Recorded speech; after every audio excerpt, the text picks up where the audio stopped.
اسلام کے معنی ہیں ذبح ہونے کے لیے گردن آگے رکھ دینا، یعنی کامل رضا کے ساتھ اپنی روح کو خدا کے آستانے پر رکھ دینا۔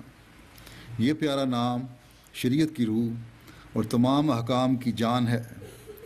ذبح ہونے کے لیے اپنی دلی خوشی اور رضا سے گردن آگے رکھ دینا کامل محبت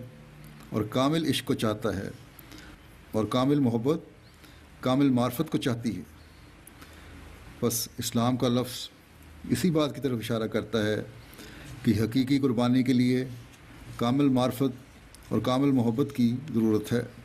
نہ کسی اور چیز کی ضرورت۔ اسی کی طرف خدا تعالیٰ قرآن شریف میں اشارہ فرماتا ہے، لن ینال اللہ لحومها ولا دماؤها ولکن ینالہ التقوی منکم، یعنی تمہاری قربانیوں کے نہ تو گوشت میری تک پہنچ سکتے ہیں اور نہ خون، بلکہ صرف یہ قربانی میرے تک پہنچتی ہے